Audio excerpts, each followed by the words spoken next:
Welcome to the Long-Term Care Chronicles podcast.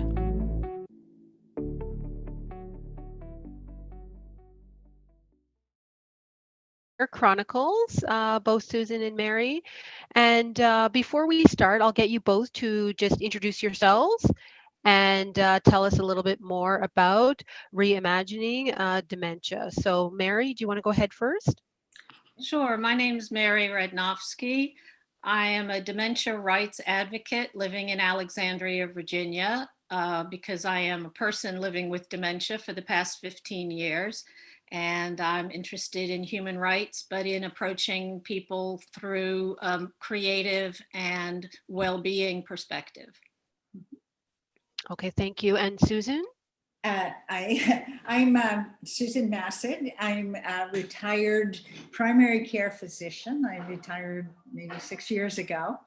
And I became interested in, I guess, the whole dementia community and the arena of dementia as many of my patients over the years were developing memory loss and cognitive issues. And then more recently, my older sister was maybe 8 years ago, who's been living with dementia, and other friends. And I think I've always been very skeptical in my life as a physician of simply the pure medical model approach, biomedical approach to illness of all kinds, because I think it leaves out the human element. Yes. It's it's a particular lens, but you only see the biomedical.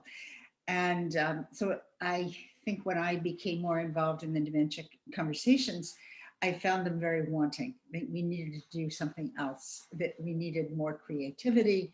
Many of the people I was meeting were working in arts-based program. We're using arts and bringing arts into the program. And I, 3 years ago, with a colleague from the East Side Institute, a New York-based but international training and research center for creativity and play, performance in all areas of work. We started and launched a conversation, I guess it would be called, but it's a workshop called the Joy of Dementia. You've got to be kidding. And this is what I've been working with in the last 3 years, meeting many wonderful people. And I'm going to just go segue into reimagining Dementia, which our full name is a Creative Coalition for Justice. It's an international grouping of dementia activists and allies, people living with dementia, caregivers, professional and family care partners, concerned citizens, older people, younger people, academics, non-academics, who share a vision, share a particular hope for the care and support that of people with dementia in the dementia community, that promotes inclusion and relationality and creativity and joy, and most importantly, the possibility for growth and development for everyone who's part of the dementia community. And it was a very loose grouping of people that we've met over the last 3 years. And as I say, many of them working in arts-based programs that came together at the beginning of the pandemic to begin a virtual long-term conversation of how to use this extended moment to impact proactively and transform the culture of aging and dementia, and how to impact on the stigma, how to challenge the tragedy narrative, as it were, or the narrative of simply dementia as being a condition of loss that's really embedded in the medical model. And so we came together to, I think COVID is not the cause of this, but it certainly exposed many of these things, because many of us were concerned how profoundly the pandemic had impacted on older people and people living with dementia. And, just the statistics every day was alarming. And people wanted to do something about it. So we came together. We've been having a conversation for the last 3 or 4 months. And on September 8th, we launched a call to action, sending out to thousands of people in our various networks, asking them to join us in this conversation and to really see what the possibilities of what we can do together during this moment. And at this point, 300 people now have joined on, signed up as members. We have 15 countries represented. We have individuals and organizations that are part of the coalition. And we've been on podcasts, we've been on press, we've been getting the word out. And I just want to thank you, Wendy, for having us. So, to be able to talk to more people about the work of what we see the coalition is embarking on. We are just starting. Yes, yeah, no, absolutely. Thank you so much for that, Susan, because I just wanted to as well ask, I guess, with the pandemic upon us, and it will be with us for some time, what are the challenges that your group is facing for people living with dementia, as well as caregivers for individuals with dementia during this time? I know you're starting, you're quite international as well, but what are the main themes of the challenges at this particular time? Either Mary or Susan. Mm-hmm. Well, I'm gonna turn it to Mary, because I think one of the key kind of elements of our program is, or our call to action, is to amplify the voices of people living with dementia and finding ways to share with the world what they and the dementia community have learned about living more joyfully with uncertainty and fear and isolation. And certainly this is a time of that. So I would love for Mary to weigh in on Absolutely. Thanks, Susan. Yeah. It's an interesting question, because it's something that's been affecting everybody to some degree around the world. And it's the sense of isolation from other people and the breaking of relationships that normally we have on a daily basis. And sometimes these relationships are not profound family or love or friendship relationships, but they are simply literally relating to other human beings.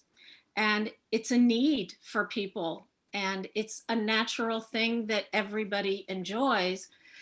And the problem is when it happens to someone with dementia, that the effect is more serious, and it is more confusing, and it is more disorganizing in our lifestyle, so that we feel that we're not getting appropriate input, or we're not getting heard appropriately, or we're not getting our needs met in the same ways. And that becomes confusing, and it becomes disorienting. I think the practical issues, of course, are very important. People want us to stay safe, and we want to stay away from the virus because we are particularly immunocompromised, given that we have a neurological condition. So, of course, that's important, but it is not the only thing that's important about living. And there's all these other socio-emotional things that happen. So. Yeah, because that social aspect of things is definitely the major breaking point for someone with dementia, and as well their caregiver, in case they have a caregiver, or if they're in long-term care. So then that amplifies the seclusion, the loneliness, the depression for those particular individuals. So, like, I know with your group, it's going to be more of an art space. So what is it that, I guess, with your organization, that you're looking to, I guess, to amplify, to say this really needs to be part of the protocol for people with dementia? So there's a creative aspect to addressing a need. So yes, you can take a person who's in a nursing home or in a care facility, and you can put them in a group and say, okay, you guys can talk for a while, or you can play with a parachute and pop a ball around or something like that.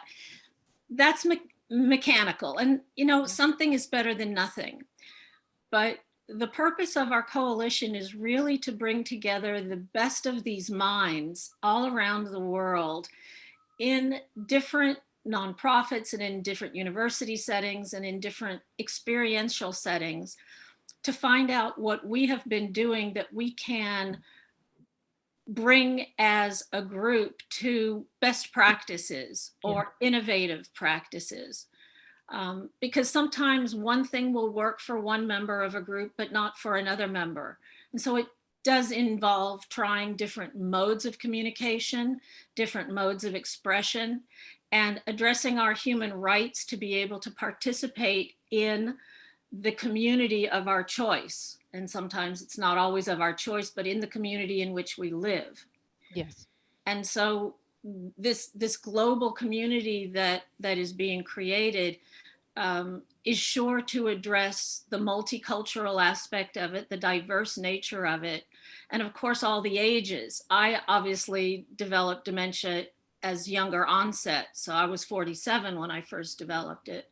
Other people who get it with age fall into a different generation, and they have different interests and different musical needs and different physical abilities. So our interest in being able to manifest ourselves as people who are part of society and matter to somebody in some way, will also be different. So we thought that bringing together these hundreds of people would allow us to develop some new perspectives on that. Yeah. Susan, go ahead. Yeah, well, I was thinking Mary and I had a very interesting, we had some very interesting conversations in the last, more recently, about the whole issue of safety. I mean, that is often the leading kind of concern in institutional care, as well as home care, as well as,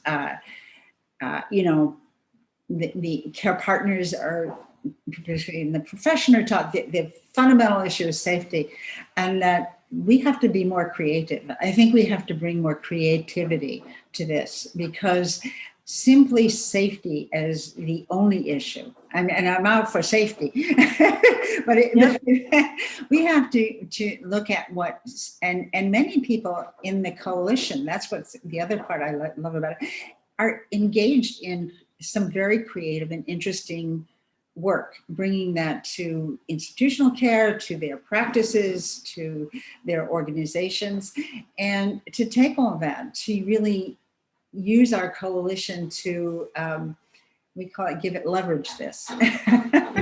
These approaches, which are, as you rightly said, they're arts-based, they really are looking outside of the traditional box of what we have to do is keep older people safe, but really sees our capacity to do more, to have more in our lives, and how to bring that in to, and safety too, not to do both of those things.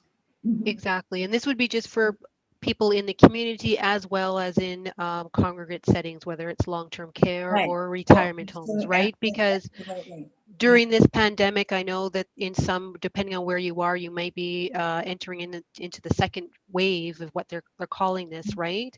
And I know, Mary, you mentioned in terms of the human rights aspect, because that is a key piece to make sure that nobody's human rights are kind of trampled on in the name of safety, so they don't get COVID. We have to find a balance, I guess you can say, to be able to effectively bring upon these changes. Now, is your organization, I guess, going to like a state or a provincial level in terms of having individuals to kind of look at things differently, to be able to bring some of these, as opposed to the standard practices that are now in place currently? Is that where you guys are going, Susan or Mary? Well, I think there's people in, I mean, I say yes, and because there's people in the coalition that are working in some of these areas, that work in institutions, who work in policy, and who who are well connected to policymakers. I think that our kind of motivation was to create a space where people from all different aspects who are working in the field, as it were, or who are living in the field, which we all are pretty much, be able to come together and develop some, if you want to call it goals, programmatics, ways we want to address this. And many people are, as you say, are interested in doing that through arts, but others through technology, arts and technology. How do we connect with the policymakers to make some of this happen? What needs to be a connection?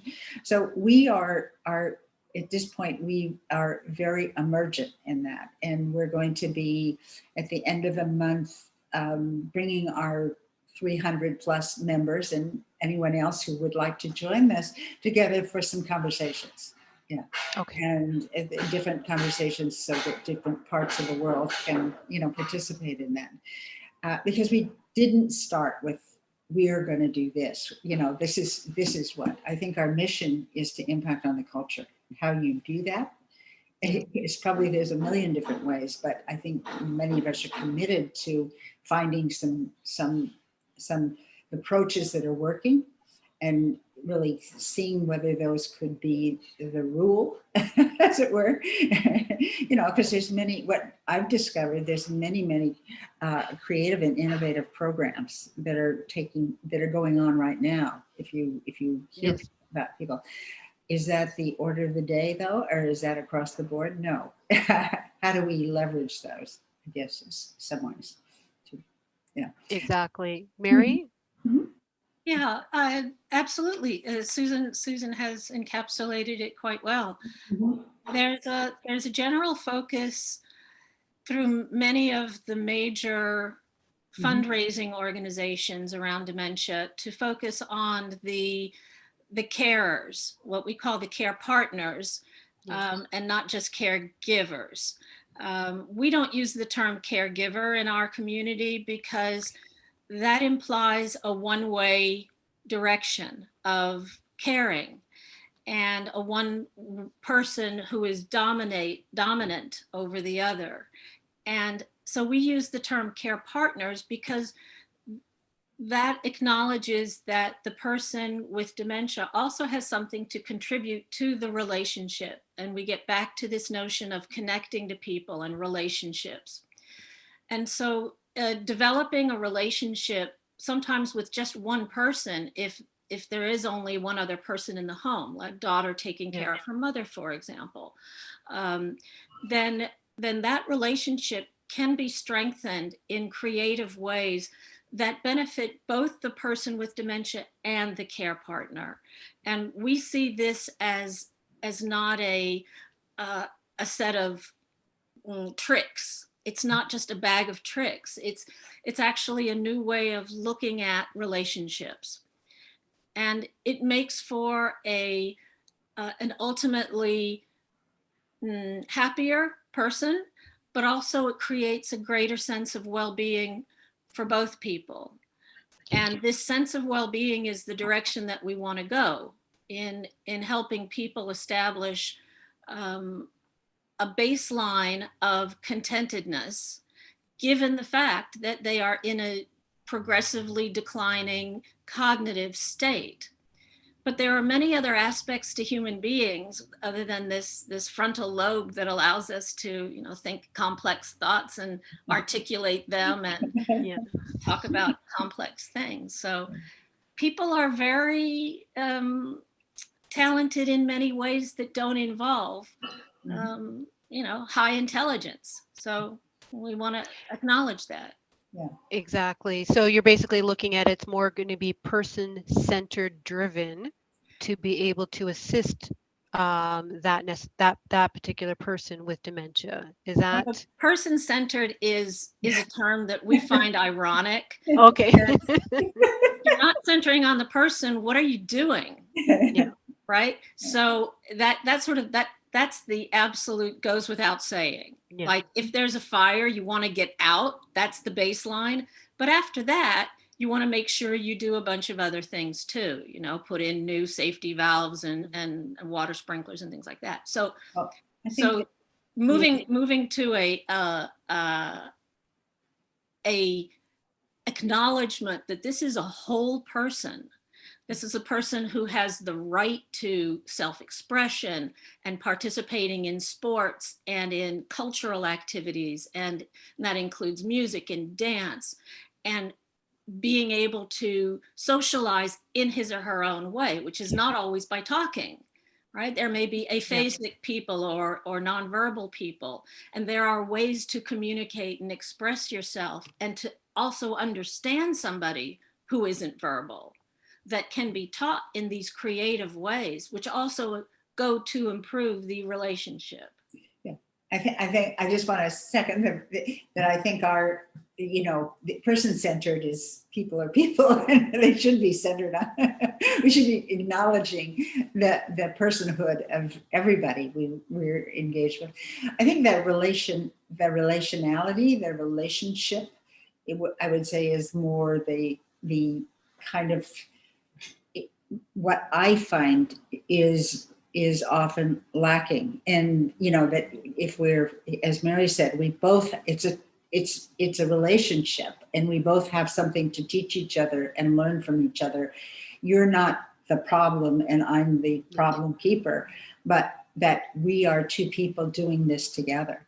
And when I started beginning to work in this field, I realized that how many people are involved. It's not just even a duo. We sort of developed some understanding of the dementia ensemble, that there's many, many people that are part of that broader relationship that are doing dementia together. Not, and certainly when my older sister, who lives on the West Coast, but I was very involved in her well-being and care as she's, as her dementia has, I guess, progressed is one way to think of it. And I realized that there were a real ensemble of people that were part of her, who were doing dementia with her, that I could work with, and what I could do is support them to do that, and I think that's families often are as isolated and, stigmatized as much as the individual who has been diagnosed with dementia and they're doing it. They're not separate from the person. And sometimes the person with dementia is alone. There are hundreds of thousands of people living alone with dementia who do not have family or support systems at home. Sometimes the adult child may live in another state, or sometimes there are no children or family. And that becomes another problem. And so it's more complicated for that person to be able to find that standard of living that is equal to, by their human right, those of people who are not ill. And so we want to be able to make accessible whatever knowledge we can assemble to get to those people. I, for example, live alone. And so, I have a service dog. That is one way that can be creative in making my life of a happier note, a happier quality. Okay. So when you say in terms of the individual, let's say they happen to be alone for whatever reason with dementia, and still ensuring their human rights are protected. In your case, you're using the service dog. What other examples then would be used in terms of ensuring their human rights are still validated with this, diagnosis? Technology, of course, has been a game changer. If you got dementia 100 years ago, or even 10 years ago, You just didn't have at your disposal the same communications networks, the same reminders, the same safety devices that we have today that allow us to live independently, to drive, whether it's to give us directions to get to the place that we need to go, to communicate automatically with someone if we fall, to open and close certain doors, to turn off devices if we leave them for unattended for too long. The list goes on and on. Yes. Technology has been a creative burst of fresh air for us. And I would say that the technology needs to be available in a much wider scale, and to be thinking about that, which I think is one of the concerns I have, is that the disparity between more successful people who are diagnosed with dementia, who have some means, and the people that don't, is astounding. And how do we need to kind of begin to grapple with, though, making some of these things that Mary's talking about available across the board, and how to popularize the technology, but also the knowledge in how to use it most effectively. How do you make it? How do you use it? And the arts, and it's the same in the arts. There's many wonderful music and arts programs, but they're very, siloed, and they're not available to across the board to communities of color. It's particularly something we've been. Because your group is international as well, so there would definitely be varying degrees of people's knowledge and access to technology available. Are you guys doing a part of that? Your group is for charity to fundraise to be able to support internationally, or these are all in the it's in the works. These are all possibilities that you could imagine. I did want to say one thing about the I think importance of supporting the both volunteer family care partners, but professional care partners in doing their work. Because I think that in many ways they are unvalued in a very broken system of care. And certainly some of the innovative programs that I hear, people talking about, or who are involved in those, I mean, the whole fight is about relationality. Are you going to be able to stay with your person and get to know the people that you're caring for? Or are you going to be rotated around just for needs? Some of the ways that people's hands are tied to do kind of what I would consider to be a really good job, and be proud of your work, and that where you can get to know and build relationships with the people you're working with. That is part of a very broken system. So I think that's our interest, is also trying to support some of those changes that make it possible for people to do the best they can. Yeah, absolutely. Thank you for that. And as well, so how can then people now, I know you said you have about 300 people, how can now people become involved in your organization? Would you have a website for people to go to, or is it just a Facebook page? We don't have a website yet. We're looking. Okay. We're certainly going to be asking people when we meet together as a volunteer. We do have a email address. People contact us mainly by our email address, which is reimaginingdementia@gmail.com. I think I said they can call. They can also reach me at susanmassad38@gmail.com.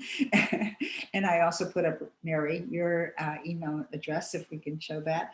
But I think it's primarily by word of mouth and getting more and more people involved. And we do hope, as we come together that we will be developing a website, because you're right. It's how people find you in this day and age.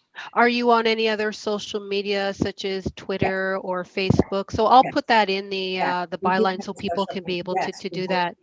Yes. And I just wanted to as well just give a lastly is there anything else that we just didn't discuss today during this talk as to what else that you wanted to bring forth for your organization? Mm-hmm. Mary, Susan? Mary, did you have? So our call to action goes out also to members of the community who have dementia. Mm-hmm. And who don't necessarily identify as having dementia, because it's hard to come out. There are immediate consequences to coming out, and both good and bad. Mm-hmm.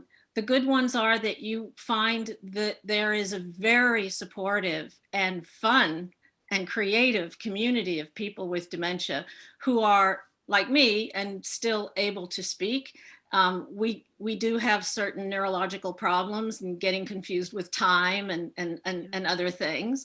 But we also have a way of living that is quite fulfilling and quite enjoyable. Mm-hmm. And even with the things that are happening to us progressively, we would like to be able to show the world that we still matter. And if you are a person with dementia and you have been feeling that you are losing your touch with your business or your teaching or your work or your family, then there are ways to reconnect in alternative ways that are just as fulfilling and can make you a very happy person again. So we would like to be reaching through a lot of the dementia support groups, and I am a member of a few of these. But I've also been working with people who are like dementia navigators that are going into communities to try and help people who live alone, for example, who don't know how to access the system, who don't know how to access the resources. So we are reaching out in different ways, but not necessarily online, because a lot of people with dementia, they're not online. Exactly. So I just wanted to thank you both again for coming on, and hopefully, in the future, you guys can come back on to let us give us an update as to where your organization is. And as I said, with this pandemic, it will be with us for some time. So I know that a lot of things right now are going to be focused on an online medium, but definitely, if you guys can come back again and to be able to speak on this would be great. So thank you again. Okay, well, thank you for having us. You're